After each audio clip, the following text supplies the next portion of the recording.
हमने औपनिवेशिक शोषण को भारत में समझा। अब हम जो है औपनिवेशिक शोषण को पूरी दुनिया में समझने का प्रयास करेंगे कि पूरी दुनिया में किस तरीके से यूरोपीय शक्तियों के अंतर्गत जो है औपनिवेशिक शक्तियों में कॉलोनियल जो पावर्स थी, उन्होंने डच है, फ्रांस है, जर्मन है, इंग्लैंड है, ब्रिटिश है, इन लोगों ने मतलब इन परंपरागत शक्तियों ने या औपनिवेशिक शक्तियों ने कॉलोनियल जो पावर्स थी, उन्होंने कैसे अपने औपनिवेशिक स्थापित किए।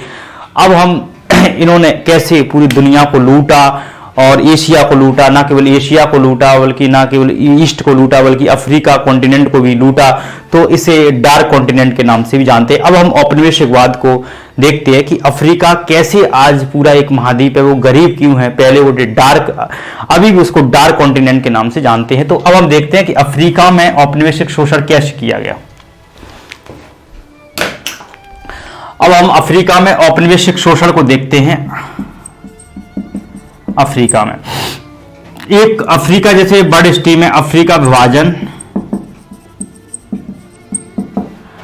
या फिर हम अफ्रीका को लेकर हाथापाई, स्क्रैम्बल ऑफ अफ्रीका, ये घटना है हाथापाई, द पार्टीशन ऑफ अफ्रीका। ये क्या है वो समझते हैं।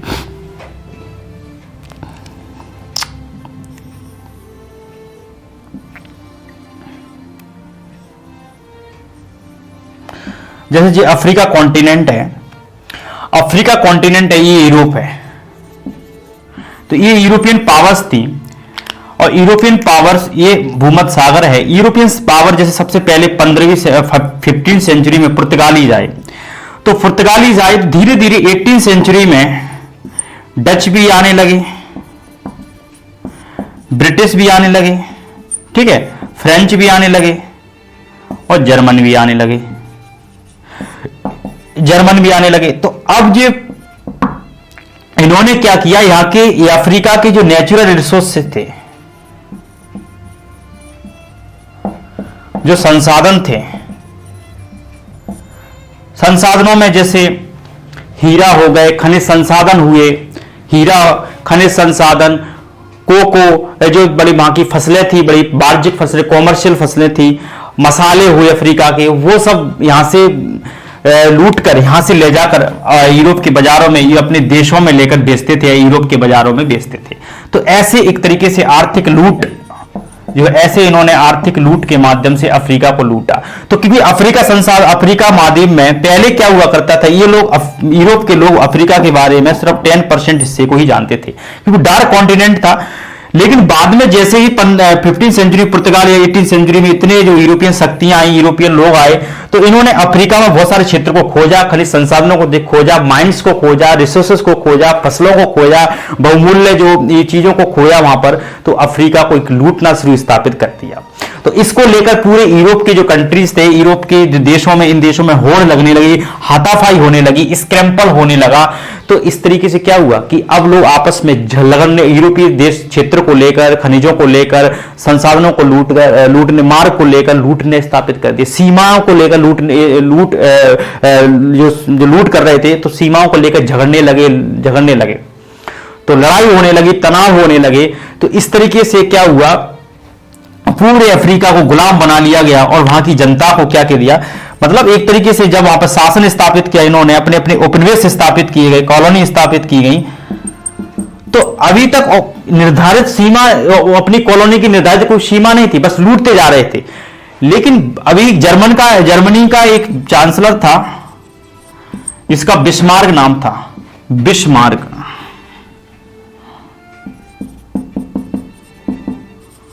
बिस्मार्क ने बर्लिन में 1885 में 1884-85 में बर्लिन में कॉन्फ्रेंस बुलाई, जिसे बर्लिन कॉन्फ्रेंस के नाम से जानते हैं। तो इसे हम बर्लिन में 1884-1885 में कॉन्फ्रेंस बुलाई, बर्लिन कॉन्फ्रेंस के नाम से हम जिसे जानते हैं। तो इसमें यह कहा गया कि अब अफ्रीका को लेकर यूरोपीय शक्ति लड़े ना, झगड़े ना, और इनके यूरोपीय शक्तियों में क्षेत्र को लेकर तनाव कम किया जाएगा, उनकी सीमाएं निर्धारित कर दी जाएंगी और युद्ध, जिससे युद्ध ना हो, ये शक्ति आपस में लड़े ना। तो इसलिए यहाँ पे जो बर्लिन कॉन्फ्रेंस के माध्यम से यूरोप में बाकायदा सीमा खींच दी गई लूटने के लिए। तो इसे हम अफ्रीका को बड़े स्तर पर लूटा, शोषण किया गया। ये यूरोपीय शक्तियों ने, ना केवल हमको लूटा भाई, हमको तो लूटा ही 200 साल तक। प्लासी के युद्ध से लेकर स्वतंत्रता 1757 से लेकर 1943 तक अंग्रेजों ने हमारा आर्थिक शोषण किया 200 साल तक।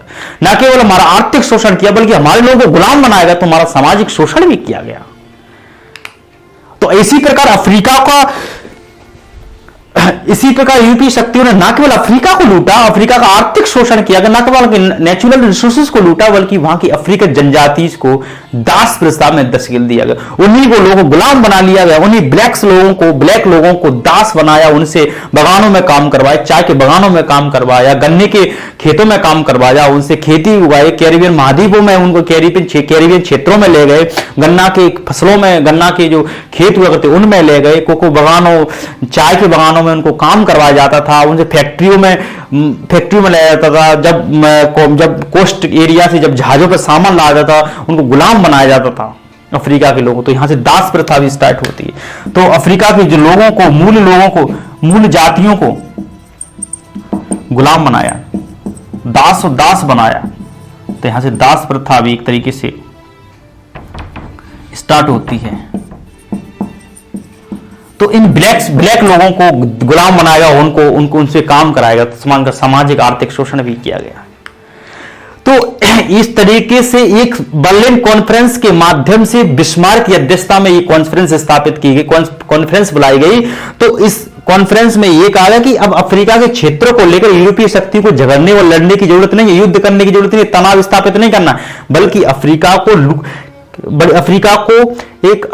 क्या कर दिया, डिवीजन कर दिया गया। अफ्रीका का क्या कर दिया, पार्टिसिपेशन कर दिया, अफ्रीका का विभाजन पार्टिसिपेशन कर दिया गया, बाकायदा सीमा निर्धारित की गई। जैसे साउथ अफ्रीका का क्षेत्र जो है देखा जाए तो ब्रिटेन के पास आ गया, साउथ अफ्रीका का क्षेत्र ब्रिटेन के पास आ गया, इजिप्ट का क्षेत्र ब्रिटिश के पास आ गया, यहाँ पे जो मोरक्को था वो स्पेन के पास चला गया, अल्जीरिया जो क्षेत्र था, मेडागास्कर का क्षेत्र था वो फ्रांस के पास चला गया। तो ऐसे तंजानिया का जो क्षेत्र जर्मनी के पास चला गया। तो ऐसे तरीके से अफ्रीका को लूटा, सीमा बाकायदा सीमा निर्धारित की। अफ्रीका की आज जो आप सीमा देखते हैं वो सीमा वहां के लोगों ने निर्धारित नहीं करी है, बल्कि ये बर्लिन कॉन्फ्रेंस के माध्यम से ही निर्धारित की गई है वो सीमाएं। क्योंकि यहाँ पे ये तो डार्क कॉन्टिनेंट है, यहाँ के लोग तो अशिक्षित है, अनएजुकेट है, लोग जनजातियां हैं, मूल जनजातियां, उन्हें पता ही नहीं है सीमा के बारे में। उन्हें तो उतने लगभग 50 से प्लस कंट्री है, उनके लोग तो इतने जागरूक भी नहीं है। वही परंपरागत जनजातियां हैं तंजानिया क्षेत्र, पूरे अफ्रीका के क्षेत्र में, तो वो लोग क्या जाने, थोड़ा थोड़ा जानते हैं, एजुकेट हो रहे हैं, लेकिन इस तरीके से उनको लूटा। जब मॉडर्न हिस्ट्री पढ़ते होंगे तो क्या कहते होंगे इन लोगों ने हमको कितना लूटा। तो ये कहीं ना कहीं बड़ी समस्या है और उनको लूटा। और इसी प्रकार भारत को भी लूटा, ईस्ट को भी लूट। इसलिए अफ्रीका आज इसलिए डार्क कॉन्टिनेंट, गरीब लोग हैं सबसे ज्यादा, आज भी लूट रहे हैं। नव उपनिवेशवाद आज कंसेप्ट है, पहले उपनिवेशवाद था, ट्रेडिशनल उपनिवेशवाद था, आज नए उपनिवेशवाद है। पहले उपनिवेशवाद का मास्टर इंग्लैंड हुआ करता था जिसने पूरी दुनिया पर राज किया, आज जो है अमेरिका नव उपनिवेश के माध्यम से शासन कर रहा है। तो सुपर कैपिटलिज्म का मास्टर बन चुका है। तो न्यू कैपिटलिज्म के माध्यम से, बड़ी बड़ी कंपनियों के माध्यम से, मल्टीनेशनल कंपनी के माध्यम से आज भी हमारा सामाजिक आर्थिक शोषण कर रहा है। अब देखते हैं कि भारत में, अब ये और देखते हैं, मतलब ये भी समझते हैं कि ऐसा अफ्रीका कौन सा कंट्री था जो कभी गुलाम नहीं रहा किसी का। इथियोपिया जो था, इथियोपिया का राजा बहुत शक्तिशाली था, इटली ने इस पर आक्रमण किया गया। जब हम अफ्रीका की हिस्ट्री पढ़ते हैं तो वो कहीं ना कहीं इथियोपिया एक ऐसा कंट्री है जो किसी का गुलाम नहीं रहा, किसी यूरोपीय शक्ति का गुलाम नहीं रहा है। इटली ने आक्रमण करने का प्रयास किया लेकिन इटली को धूल चटा दिया, हरा पराजित कर दिया गया। तो इथियोपिया का राजा शक्तिशाली था। मुझे लगता है कि इतने अफ्रीका के जितने क्षेत्र थे, राजा थे, वो ऐसे इथियोपिया के राजा की तरह ही शक्तिशाली होते तो इतने तरीके से स्क्रैम्पल नहीं हो पाता, मतलब हाथापाई नहीं हो पाती और ना अफ्रीका को लूट पाते। लेकिन खैर अफ्रीका को लूटा। तो अब हम ये कहा कि औपनिवेशिक शोषण इस तरीके से किया गया। अब हम दूसरा कारण पढ़ते हैं भारत की गरीबी का। तो इसलिए ये भी औपनिवेशिक शोषण ना केवल भारत का बल्कि पूरी दुनिया का शोषण का कारण है, क्योंकि अंग्रेजों और यूरोपीय शक्तियों ने हमको लूटा। अब देखते हैं भारत में दूसरा कारण गरीबी का है कि भारत में गरीबी जो है भारत को विरासत में मिली। विरासत में इस तरीके से मिली क्योंकि अंग्रेजों ने हमको 1757 से लेकर 1947 तक 200 साल तक शासन किया गया। तो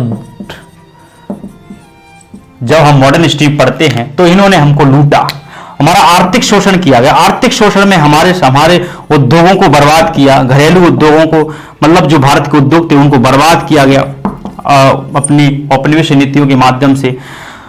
खेती कृषि का वाणिज्यीकरण किया गया, कॉमर्शलाइजेशन ऑफ इंडियन क्रॉप्स किया गया, तो इसलिए वहां पर वाणिज्यिक फसलों के उत्पादन पर बल दिया गया।